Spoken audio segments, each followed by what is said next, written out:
नमस्कार, मैं हूं अर्चना और आप देख रहे हैं प्राइम टीवी। वक्त है शहर शहर खबर खबर का। औरंगजेब पर अबू आजमी के बयान से जो मुद्दा शुरू हुआ वो खत्म होने का नाम नहीं ले रहा है और फिर इस विवाद ने सोमवार शाम हिंसक रूप ले लिया। नागपुर के महल इलाके में सोमवार को गुटों के बीच हिंसक झड़प हो गई। दोनों पक्षों ने एक दूसरे पर पत्थर फेंके, इलाके में आगजनी की गई और वाहनों में तोड़फोड़ करते देखे गए। इतना ही नहीं, कुछ लोगों ने पुलिस टीम पर भी हमला किया और इसी के साथ औरंगजेब के मुद्दे ने और क्रूर रूप ले लिया। देखिए इस पे हमारी ये रिपोर्ट। महाराष्ट्र का नागपुर धू धू कर जल रहा था। दंगाइयों ने गाड़ी, मोटरसाइकिल, दुकानें सब कुछ स्वाहा करके रख दिया और दंगे की आग में जल चुके नागपुर के सड़कों पर पड़ी राख अब ये सवाल कर रही है कि नागपुर को किसने और क्यों जलाया। आज नागपुर पूछ रहा है कि आखिर इसका कसूरवार कौन है। दंगों के आग के आगोश में सहमा खड़ा नागपुर अपने हुए जुल्मों की कहानी खुद बयां कर रहा है। दंगे की पटकथा जिससे शुरू हुई, जिस शौर्य ने लाखों लोगों को लूटा, जबरन लाखों धर्म परिवर्तन कराए, सैकड़ों मंदिरों को खंडहर में तब्दील कर दिया, जिस शासक ने अपने पिता को मरते दम तक बंदी बनाकर रखा, सत्ता की खातिर अपने भाइयों की बलि ले ली और इतिहास में अमृतत्व के खातिर खुद को आलमगीर की उपाधि दे बैठा, यानी क्रूर मुगल शासक औरंगजेब। नागपुर के कई इलाकों में कर्फ्यू लगा दिया गया। नागपुर शहर में कोतवाली क्षेत्र, गणेश पेठ, लकड़गंज थाना क्षेत्र में कर्फ्यू लगा दिया गया है। पचपावली, शांतिनगर, सक्करदरा में भी कर्फ्यू लगा दिया गया है, जो अगले आदेश तक लागू रहेगा। कर्फ्यू वाले इलाकों में नंदनवन, इमामवाड़ा, यशोधरा नगर और कपिल नगर पुलिस थाना क्षेत्र शामिल है, जहां हालात और तनाव को देखते हुए पुलिस प्रशासन को एहतियातन कर्फ्यू लगाना पड़ा। हालांकि अब स्थिति सामान्य है। औरंगजेब को लेकर महाराष्ट्र समेत देश भर की सियासत गर्म है। उसके विरोध में जब औरंगजेब का पुतला फूका गया तो उसके चाहने वाले नागपुर की सड़कों पर उतर आए और जमकर उत्पात मचाया। इस दंगे से ठीक कुछ घंटे पहले देश की राजधानी दिल्ली से महमूद मदनी का एक बयान आया और उन्होंने भी मुस्लिमों से अपील करते हुए इस बात का जिक्र किया कि हमें कुर्बानी देने के लिए तैयार होना होगा। मुल्क है और हमें नहीं जमा होना है, बल्कि हमें अपने साथ और भी सबको जमा करना है। एक बात यह है। दूसरी बात यह है, हर लड़ाई के लिए कुर्बानी की जरूरत होती है। महमूद मदनी ही नहीं, उद्धव ठाकरे भी मराठाओं का शौर्य का सहारा लेते हुए औरंगजेब की कब्र की वकालत करते हुए नजर आए। सीएम देवेंद्र फडणवीस नागपुर हिंसा को लेकर बेहद सख्त है। मुख्यमंत्री देवेंद्र फडणवीस खुद पूरी घटना पर नजर बनाए हुए हैं। उन्होंने पुलिस कमिश्नर को तनाव की स्थिति पैदा करने वालों के खिलाफ सख्ती से निपटने का निर्देश दिया है। नागपुर के महल इलाके में जिस प्रकार से तनाव की स्थिति निर्माण हुई, ये बहुत ही निंदनीय है। जिस प्रकार से कुछ लोगों ने पत्थरबाजी की है, पुलिस पर भी पत्थर फेंके हैं, ये बिल्कुल गलत है। मैं स्वयं इन सारी घटनाओं पर नजर रखकर हूं। मैंने पुलिस कमिश्नर को ये कहा है कि कानून व्यवस्था बनाने के लिए जो भी कड़े से कड़े कदम उठाने की आवश्यकता हो वो उठाए जाए और शांति को बनाया जाए। अगर कोई दंगा करता है, कोई पुलिस पर पत्थर फेंकता है, कोई समाज में तनाव निर्माण करता है, तो ऐसे सभी लोगों के ऊपर कड़ी से कड़ी कार्रवाई की जाए। और मैं सभी को अपील करता हूं कि नागपुर एक बहुत ही शांति प्रिय इस प्रकार की नगरी है, यहाँ की शांति भंग न हो, इस प्रकार से सभी लोगों ने व्यवहार और बर्ताव करना चाहिए। और कोई भी अगर इस प्रकार से तनाव निर्माण करने का प्रयास करेगा तो उसके ऊपर बहुत कड़ी कार्रवाई की जाएगी। कल नागपुर में हिंसा हुई, 20 से अधिक। नागपुर में हिंसा होने का कारण नहीं है। नागपुर आरएसएस का गढ़ है। आरएसएस का हेडक्वार्टर, मुख्यालय नागपुर में है। वहाँ मोहनराव भागवत जी बैठते हैं। पूरा हिंदुत्व का, प्रखर हिंदुत्व का कुंबा वहाँ बैठते हैं। वहाँ देवेंद्र जी का चुनाव क्षेत्र है। वहाँ दंगे कौन कह रहेगा कि उसकी हिम्मत है?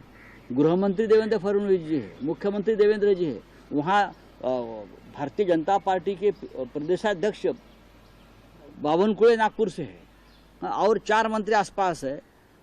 कोई हिम्मत कर सकता है? उनकी गैंग होगी, उनके लोग होंगे दंगा कराने वाले।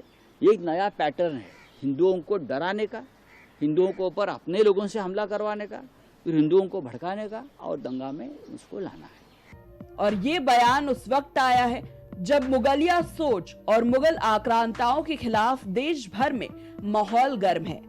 अब नागरपुर के कुछ इस तरह के जल जाने के पीछे अब इन जैसे बयानों को जिम्मेदार मानते हैं या फिर औरंगजेब को, सोचिएगा। Output desk, prime TV. Aurangzeb का मुद्दा सपा विधायक अबू आजमी के एक बयान से उठा जो आज नागपुर में एक भयंकर हिंसा का रूप ले चुका है। बता दें कि जब से महाराष्ट्र में लगातार औरंगजेब की कब्र को हटाने की मांग की जा रही थी, वहीं इसको लेकर कल हिंसा ने रूप ले लिया, जिसके बाद आगजनी की गई। पुलिस पर भी पथराव हुआ, कई पुलिसकर्मी भी इस घटना में शामिल हुए। इसके अलावा लोगों का कहना है कि जो भी लोग इसमें शामिल थे वो हमारे एरिया के नहीं थे, हमारे क्षेत्र के नहीं थे, वो बाहर से आए थे। इसके अलावा उन जो भीड़ आई थी उन्होंने घरों पर निशाना साधा, घरों पर पत्थरबाजी की, उसके बाद आसपास खड़ी गाड़ियों में भी तोड़फोड़ की। इसके अलावा कई गाड़ियों को आग के हवाले कर दिया। साथ ही बता दें कि इस हिंसा में कई पुलिसकर्मी भी घायल हुए हैं, लेकिन वहीं इस पथराव के बाद से लगातार पुलिस भी एक्शन में है।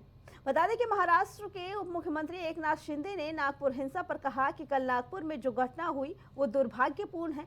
जो आगजनी हुई उसमें 2-4 हजार लोग एकत्र हुए, कई घरों को निशाना बनाया गया, पथराव किया गया, आगजनी की गई। मोमेंटपुरा में जहां 100-150 गाड़ियां खड़ी रहती हैं, वहां एक भी गाड़ी कल नहीं थी। पुलिस जांच कर रही है कि कहीं ये पहले से सोची समझी साजिश तो नहीं है।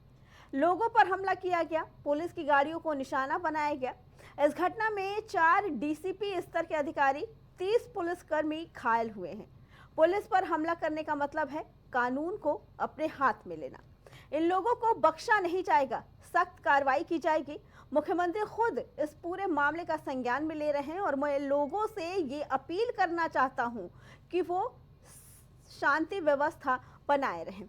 इसके अलावा वंचित बहुजन अघाड़ी के अध्यक्ष प्रकाश आंबेडकर ने कहा कि महाराष्ट्र का एक विशैला मंत्री सरेआम समाज में नफरत फैलाने और बांटने का काम कर रहा है। यही नहीं बल्कि महाराष्ट्र में नफरत फैलाने के लिए बाहर से लोग लाए जा रहे हैं। ये एक बड़ी सोची समझी साजिश का हिस्सा है। नागपुर सहित सभी लोगों से अपील है कि शांति बनाए रखें। इसी पे आगे चर्चा करने के लिए हमारे साथ सपा प्रवक्ता अतुल यादव जुड़ चुके हैं, भाजपा से रत्नेश मिश्रा और कांग्रेस से अमित तिवारी जुड़ चुके हैं। आप सभी का बहुत बहुत स्वागत है। ठीक है, पहले हम रत्नेश जी से जानना चाहेंगे। रत्नेश जी, क्या कहना है, क्योंकि एक तरफ लगातार विपक्ष कह रहा है कि ये सोची समझी साजिश थी। पैनलिस्टों को और देश की जनता को मेरी तरफ से जय श्री राम। अर्चना जी, हमें यहाँ एक चीज बड़ी शांति से समझने की आवश्यकता है। मैंने मौलाना मदनी का जो बयान सुना, उन्होंने कहा कि हमें बलिदान देने के लिए, शहीद होने के लिए तैयार रहने की जरूरत आ गया। उन्होंने साफ तौर पर कहा कि अब कुर्बानी देनी पड़ेगी। तो हाँ, मैं अपनी बात कंप्लीट कर दूं। क्या मुसलमान युवकों से इस आधार पर बलिदान मांगा जा रहा है, कुर्बानी मांगी जा रही है उस आदमी के लिए, और ये सिखाना चाह रहे हैं मदनी और औरंगजेब के जो पैरोकार नेता हैं समाजवादी पार्टी के और विपक्षी दलों के, कि अपने भाई का सर काट कर अपने बूढ़े पिता को भिजवा दो? क्या ये उनकी तहजीब है? अपने बूढ़े बाप को कैद करवा दो? क्या ये मुस्लिम बच्चों को ये सिखाना चाह रहे हैं? या दूसरे धर्म के लोगों की धर्मांतरण न करने पर हत्या करवा दो, ये सिखाना चाह रहे हैं? या ये सिखाना चाह रहे हैं कि युद्ध में बंदी बनाए गए अपने क्या कहते हैं हारे हुए राजा की जीभ काट ली जाए, ये सिखाना चाह रहे हैं? क्या यही सब बताना चाह रहे हैं? क्या मौलाना मदनी अपने बेटे को ये बताना चाह रहे हैं कि उनका बेटा जो है वो बुढ़ापे में उनको कैद कर दे मौलाना मदनी के बेटे का सर काटकर उनको तोहफे में भेज दे? क्या यही सब सिखाना चाह रहे हैं? क्या अबू आजमी ये बताना चाह रहे हैं अपने बेटे को और जो अबू आजमी जैसे नेताओं का समर्थन करते हैं उनको कि अबू आजमी के बड़े बेटे का सर काटकर अबू आजमी को भेज दे उनका छोटा बेटा, अबू आजमी को उनका बड़ा बेटा विधायक बनने के लिए उनको कैद करवा ले? क्या यही सब सिखाना चाह रहे हैं क्या? अरे शर्म आनी चाहिए उस व्यक्ति की पैरवी करते हुए इन लोगों को जिसने अपने बूढ़े पिता को जेल में डाला। शर्म आनी चाहिए उसकी पैरवी करते हुए जिसने अपने सगे भाइयों की हत्या करवाई। शर्म आनी चाहिए उस व्यक्ति की पैरवी करते हुए जिसने युद्ध में हारे हुए अपने प्रतिद्वंदी की आंखें फोड़ दी, जीभ काट ली। ये नैतिक रूप से कहीं आपको उचित लगता है अर्चना जी? जी मैं तो कहता हूं कि ऐसे लोग जो हैं वो समाज और राष्ट्र की एकता अखंडता के लिए खतरा है। विपक्षी दलों को और मुस्लिम युवाओं को मौलाना मदनी जैसे मौलानाओं को पीटना चाहिए निकाल के कि तुम हमें हिंसावादी बना रहे हो। जी अमित जी क्या कहना है, क्योंकि कल जो नागपुर में घटना हुई वो काफी निंदनीय थी और ये घटना नहीं होनी चाहिए। पुलिसकर्मी घायल हुए, लोगों के घरों पे आगजनी की, पथराव किया गया, गाड़ियों पे आगजनी की। क्या कहना है इसके बारे में, क्योंकि लगातार विपक्ष का ये कहना है कि ये सोची समझी साजिश थी और कहीं ना कहीं ये सरकार ही करा रही थी। तो आपको क्या लगता है अर्चना जी कि उस औरंगजेब जो आक्रांता था वो भी शासक था और आज का भी जो शासक है वो औरंगजेब से कम है क्या? वो भी तो आक्रांता है, वो भी तो किसी हद तक जा सकता है। दोनों में कोई अंतर नहीं। आज जो महाराष्ट्र का मुख्यमंत्री है उसके गृह विभाग उनके अंतर्गत है। इतनी बड़ी हिंसा होती है, यही तो कराना चाहते हैं। वो लोग कहाँ से आए? जहां तक नाम को लेकर के एक परिपाटी चली है, हाँ ठीक है कि जो आदर्श पिता को काट के, पिता को कैद करके, भाइयों को मार के, ये स्वस्थ परंपरा थोड़ी थी, उसका कोई समर्थन नहीं कर सकता और न कोई करना चाहता है। लेकिन जो आज वर्तमान में परंपरा डाली जा रही है कि उड़दंग करो, आप उत्तर प्रदेश के अंदर रहो तो गाय को माता कहो, और जब गोवा में चले जाओ भारतीय जनता पार्टी के लोगों, तब वहां कह दो नहीं आप गौ मांस चाहे जितना खाइए, अगर कम पड़ेगा तो बाहर से मंगा लेंगे।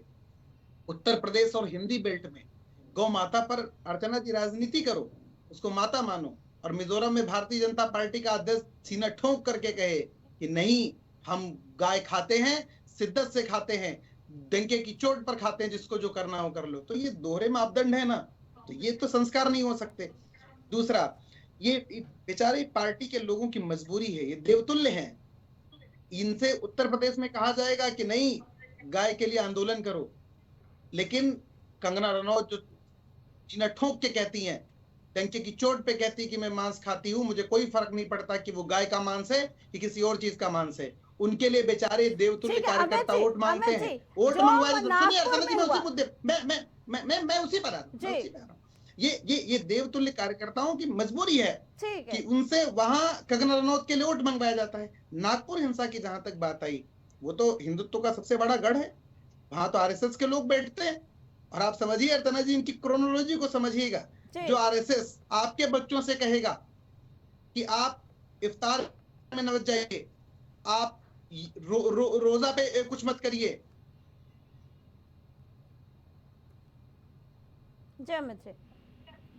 आप समझिए ना, ये क्रोनोलॉजी है लोगों को आपस में लड़ाने की, लोगों में आपसी वैमनस्यता फैलाने की। ये मैडम क्रोनोलॉजी है, इसको जितना ही जल्दी लोग समझ लें उतना ही अच्छा है। ठीक है अमित जी, हमारे साथ सपा प्रवक्ता अतुल यादव जी भी जुड़े हैं। अतुल जी क्या कहना है, क्योंकि सपा सांसद रामगोपाल यादव का कहना है कि भाजपा यही चाहती थी और वही हो रहा है नागपुर में।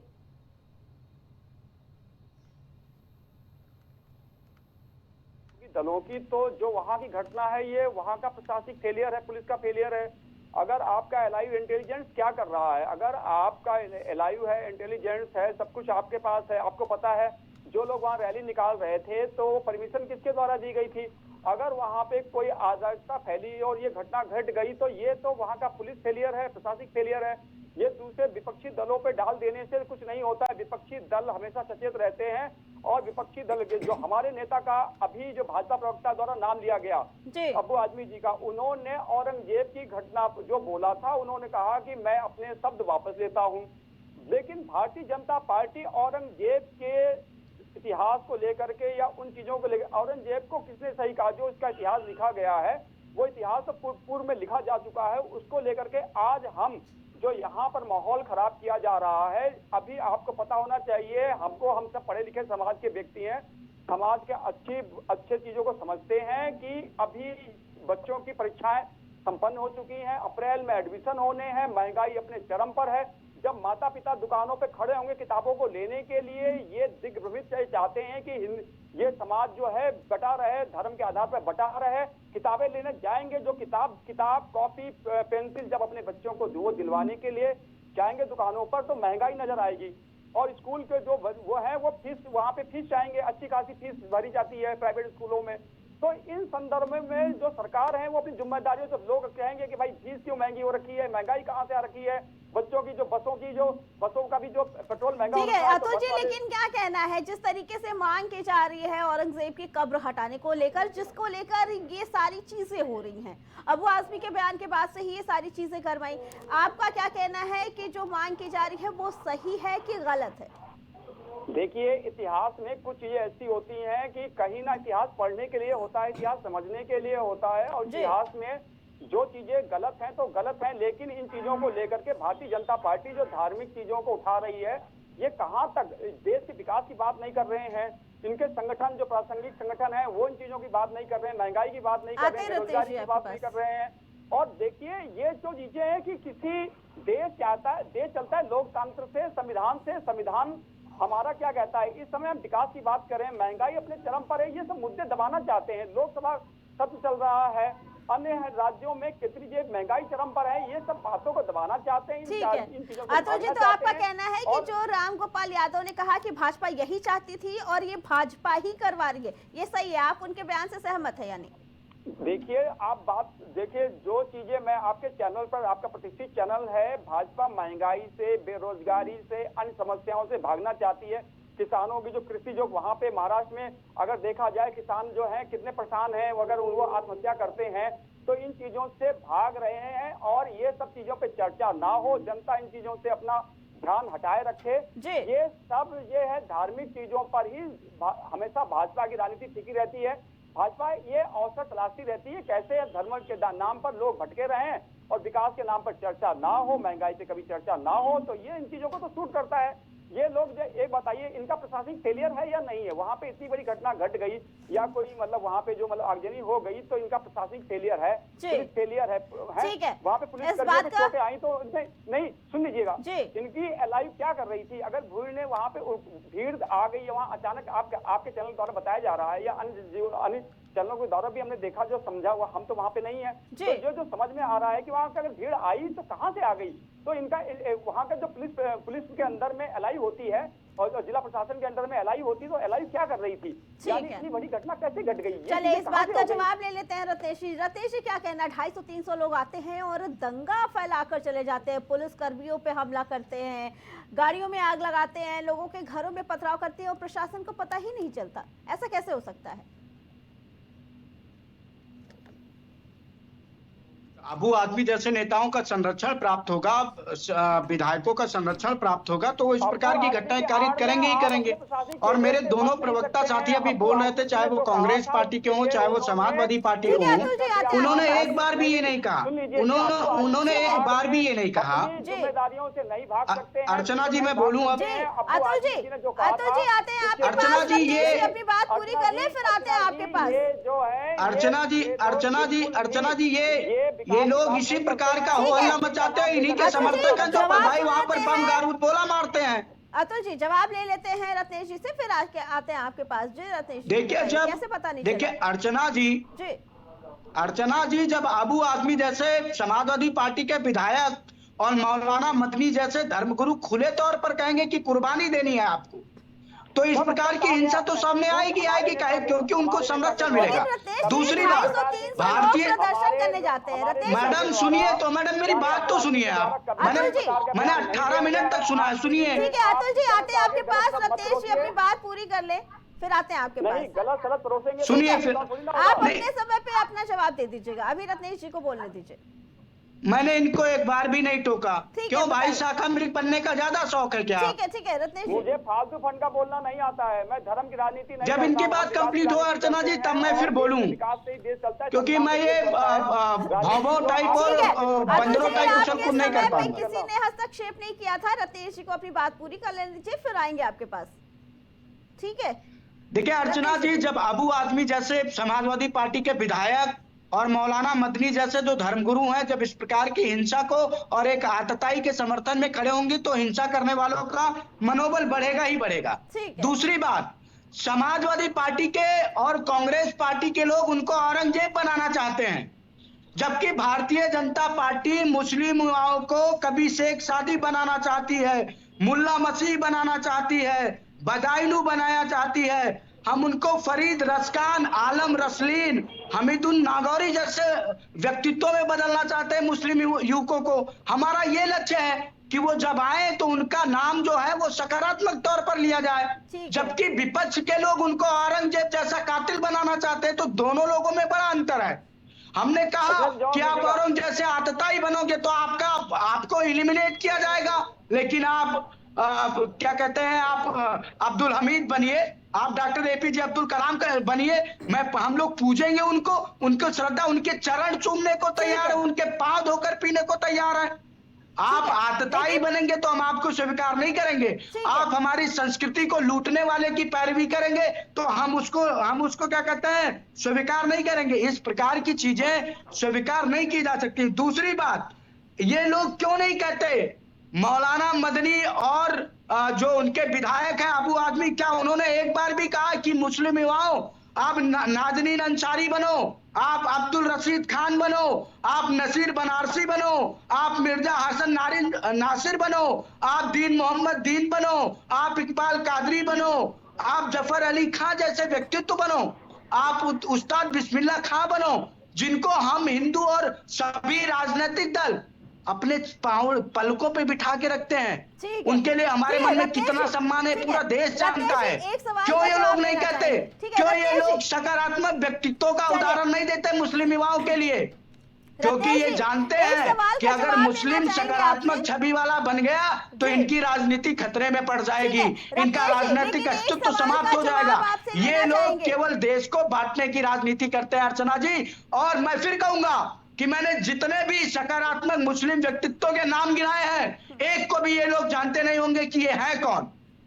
चलिए ठीक है, आपसे एक सवाल का जवाब लेना चाहे। आपने कहा कि ये लोग औरंगजेब के मुद्दे से भटका रहे हैं, औरंगजेब पे बात नहीं करना चाहते, लेकिन हम ये जानना चाहते हैं जैसे कि सपा प्रवक्ता ने कहा कि आप महंगाई, बेरोजगारी, इन मुद्दों को भटकाने के लिए जो 318 साल पहले खत्म हो चुका है, जिसकी कब्र बनाई गई, कब्र को अब संरक्षण में भी दिया गया है, उसकी कब्र हटाने को लेकर अब इस तरीके के दंगे, ये कहां तक सही है? और मानना तो पड़ेगा ही कि नागपुर में ये अच्छा एक चीज बताइए अर्चना जी मेरा एक सवाल है छोटा सा जी। औरंगजेब के विवाद की शुरुआत क्या किसी भारतीय जनता पार्टी के विधायक के बयान से शुरू हुई? बिल्कुल वो सपा क्या किसी आरएसएस के नेता के बयान से शुरू हुई? अबू आजमी किस पार्टी का है?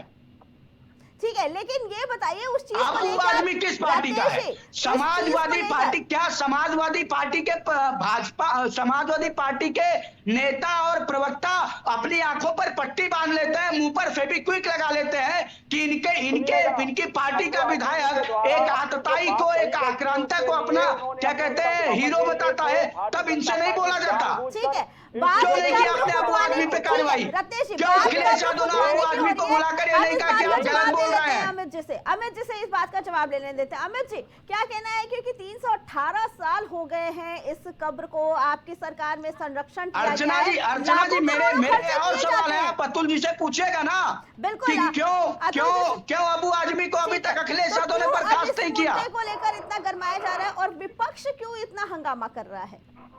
अगर वहां की जनता की मांग है कि कब्र हटा दी जाए तो क्यों विपक्ष हंगामा कर रहा है?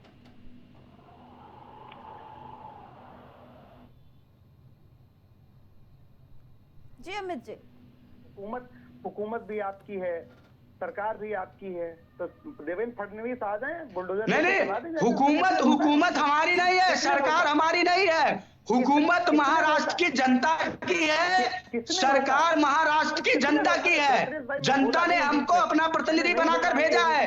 ये सरकार टाइप, राजा और बादशाह टाइप वाली फीलिंग कांग्रेस पार्टी और उसके नेता लेते होंगे। भारतीय जनता पार्टी ये मानती है कि हम सत्ता में जनता के प्रतिनिधि हैं। जनता महाराष्ट्र की जनता की सरकार है, पहले ठीक से बोलना सीखिए। सरकार महाराष्ट्र की जनता की है, महाराष्ट्र की जनता ने हमको चुनकर भेजा है, हम उनके प्रतिनिधि के तौर पर काम कर रहे हैं बस। थोड़ा पढ़ लिख करके आओ। नहीं अर्चना जी, ये नहीं चलेगा, ये नहीं चलेगा। ये राजाओं और बादशाहों और युवराजों और राजनीतिक क्या कहते हैं घरानों वाली भाषा नहीं चलेगी। अरे रत्नेश जी, ये नहीं बर्दाश्त होगा। वहां पर महाराष्ट्र की जनता के द्वारा एक फुल फ्लैश मैंडेट देकर सरकार बनाई गई है। हमारी जवाबदेहिता जनता के प्रति है। वहां की जनता अगर कहेगी कि औरंगजेब की मजार को एलिमिनेट किया जाए तो हम बिल्कुल करेंगे, क्योंकि हमको उसी जनता ने सत्ता सौंपी है। जनता हमसे जो कहेगी वो हम करेंगे। सिंगल फ्रेम बिठाओ, सिंगल फ्रेम इनको अमित जी बताइए, सिंगल फ्रेम बिठाओ मैडम, इनको सिंगल फ्रेम बिठाओ। रत्नेश जी, अगर आप चाहते हैं कि आपके समय पे कोई ना बोले तो आप भी किसी और के समय पे ना बोलिए। नहीं अर्चना जी, मैं तो बस कांग्रेस के प्रवक्ता से कुछ लाइनें बोल के एक सवाल पूछूंगा कि कज वंदनम दिव्यनानम मेघवर्णम सुंदरम दैत्य दमनम पाप सपनम सिंधुतरम ईश्वरम गीतमोत्सम शीलवंतम देवरत्नम शंकरम कौशलेशम शांतवेशम नासिरेशम सियावरम। ये पंक्ति किस मुस्लिम स्कॉलर ने लिखी है, जरा बता दें। ये औरंगजेब की पैरवी करने वाले समाजवादी पार्टी और कांग्रेस के प्रवक्ता बता दें कि अभी मैडम पानी मंगवाओ, थोड़ा पानी मंगवाओ। बताइए अमित जी बताइए। देखिए मैडम, सिंगल फ्रेम में बिठाइए, ज्यादा स्पेस दीजिए, अच्छी परिचर्चा करेंगे। ठीक है अमित जी बताइए। इनको पता ही नहीं है जो औरंगजेब चिल्लाते हैं। मैंने क्या गलत कहा था? महाराष्ट्र में भारतीय जनता पार्टी की सरकार नहीं है क्या? और ये बस बहुत कह रहे बोलना सीखिए, वहां जनता की सरकार है। अरे भाई दल तो आपका है ना, क्यों इतनी बेशर्मी? कहां से पढ़ लिख करके आते हो? किस विश्वविद्यालय से पढ़े हो? उसके लिए भी जवाब आया था, क्योंकि कांग्रेस पार्टी में संरक्षक दिया गया था, इसलिए इस तरीके के कार्य करने के लिए कुछ कानून नियम होते हैं, इसलिए देर लग रहा है। तो ये देखिए, ये जो गांधी के हत्यारों को पूजने वाले हैं, जो गांधी के हत्यारे गोडसे को पूजने वाले, उनसे बड़ा देशद्रोही तो देश में कोई नहीं है। ठीक है, ये वही आरएसएस वाले हैं ना जिन्होंने 50 सालों तक तिरंगा झंडे को एक्सेप्ट नहीं किया है।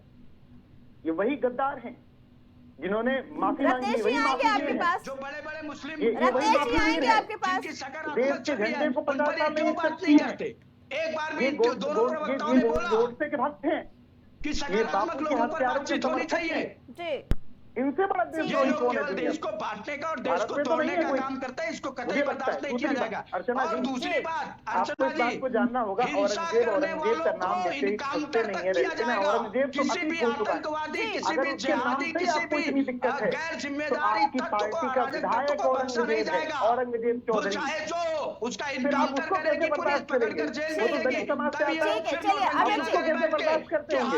समय कम है, अतुल जी से जवाब ले लेते हैं। अतुल जी क्या कहना है? ठीक है रत्नेश जी, आपकी बात का जवाब ले लेते हैं सपा प्रवक्ता से। आप चाह रहे थे कि सपा प्रवक्ता आपकी बात का जवाब दे, अतुल जी बताइए, रत्नेश जी की बात का जवाब दे दीजिए। देखिए, जो ये लोकसभा चुनाव अभी 1 मई में जो है 1 साल पूरा हो जाएगा। जो 80-20 की बात करते थे, कपड़ों से पहचान लेते थे, भैंस खोल ले जाएंगे, मंगलसूत्र आपका छीन ले जाएंगे, ये किसकी बात करते थे? आज ये पढ़ाई की बात करने लग गए। किसके संदर्भ में बात कर रहे थे? ये सोचते, ये क्या बोलते हैं, क्या करते हैं, इनको खुद नहीं पता होता है। प्रधानमंत्री जी बोल रहे थे, कौन बोल रहा था? कितने नेताओं के द्वारा जब चुनाव में बोला गया था, लोकसभा चुनाव में, तो किसके संदर्भ में बोला जा रहा था? यानी कि बांटने की राजनीति करते हैं और कहते हैं पढ़ाई करानी होती तो सबका ये इस टाइप की धारणा ही नहीं बनती। और जो ये औरंगजेब की बात कर रहे हैं, औरंगजेब को कौन जिंदा रखे हुए है? भारतीय जनता पार्टी जिंदा रखे हुए है। जो समाजवादी पार्टी के नेता के द्वारा जो बोला गया था, उससे उन्होंने खेद प्रकट कर दिया था, अपने शब्द वापस ले लिए थे। अगर इन्हें विकास की राजनीति करनी होती, महंगाई की बात करनी होती, देश को आगे बढ़ाने, तरक्की की बात करनी होगी, प्रदेश की तरक्की की बात करनी होती, समाज की समाज की अच्छी वास्तविकता की बात करनी होती, समाज में समता मूलक समाज की स्थापना करनी होती, तो ये विकास की बात करते हैं, ना कि औरंगजेब की बात करते हैं। औरंगजेब इतिहास बन चुका है और इतिहास ना पढ़ने के लिए अच्छा और लगता है, जो चीज गलत थी वो लिखी जाती है। बिल्कुल वही सवाल ये है कि 318 साल पहले जो खत्म हो चुका है उसको लेकर अब इस तरीके के मुद्दे किए जा रहे, उठाए जा रहे हैं। करके भड़काऊ बयान देते हैं जिससे ये हिंदू मुस्लिम कर सके, विकास की बात नहीं करते हैं। विकास की बात करने से ये अछूते हैं, क्योंकि विकास की बात करेंगे तो लोग महंगाई की बात करेंगे। स्कूल में अप्रैल से नया सत्र प्रारंभ होने जा रहा है, बच्चे अभिभावक काफी किताबें लेने जाएंगे तो महंगाई नजर आएगी। ठीक है क्यों भाग रहे हैं ये बता दीजिए। अगर अप्रैल महीने में नया सत्र प्रारंभ हो रहा है, अब सभी जगहों पे विभिन्न प्रदेशों में, चलिए ठीक है अतुल जी, एक आखिरी जवाब ले लेते हैं रत्नेश जी से। जी रत्नेश जी, नहीं, क्या समाजवादी पार्टी ये कहना चाहती है मुस्लिम युवाओं को कि अगर भैया परिवार में अपने भाई की हत्या कर देना, अपने पिता को कैद करा देना, अपने पड़ोसियों की हत्या करवा देना, अपने पड़ोसियों के धार्मिक स्थलों को तुड़वा देना, क्या यही आइडियल सेट करना चाह रही है समाजवादी पार्टी युवाओं के सामने? शर्म आनी चाहिए समाजवादी पार्टी के लोगों को और कांग्रेस के लोगों को। चलिए ठीक है, औरंगजेब की कब्र हटाने की बात कही थी, जिसको लेकर कल नागपुर में हिंसा हुई, जो काफी निंदनीय है। अतुल जी, रत्नेश जी, अमित जी, आप लोग का बहुत बहुत धन्यवाद। बता दें कल 200 से 300 लोग नागपुर में इकट्ठा हुए और उसके बाद लोगों ने आसपास के घरों पे पथराव करना चालू कर दिया। इसके बाद जो गाड़ियां खड़ी थी उनमें भी पत्थरबाजी की गई, तोड़फोड़ की गई, साथ ही गाड़ियों को आग के हवाले भी किया गया। इसके अलावा ये कहना प्रत्यक्षदर्शियों का कि जब पुलिस पहुंची तो वहां के दंगों में शामिल लोगों ने पुलिस पर भी पथराव कर दिया, जिसमें कई पुलिसकर्मी घायल थे। वहीं बता दें कि फिलहाल पुलिस अब इस मामले की जांच कर रही है, क्योंकि पुलिस ने अभी तक 47 लोगों को इस मामले पे गिरफ्तार किया है। लेकिन नागपुर के दंगे को लेकर लगातार सियासत भी गर्माती जा रही है, जहां एक तरफ सरकार पक्ष का ये कहना है कि स्थिति को कंट्रोल किया जा रहा है और जो भी इन दंगों में शामिल होगा उन सब पे सख्त से सख्त कार्रवाई की जाएगी, तो वही विपक्ष लगातार हमलावर है। विपक्ष का कहना है कि जानबूझकर इस मुद्दे को भड़काया जा रहा है और नागपुर की जो हिंसा है वो सोची समझी साजिश है और जानबूझकर कराया गया है। फिलहाल हमारी रिपोर्ट में इतना ही। बाकी खबरों के लिए देखते रहें प्राइम टीवी।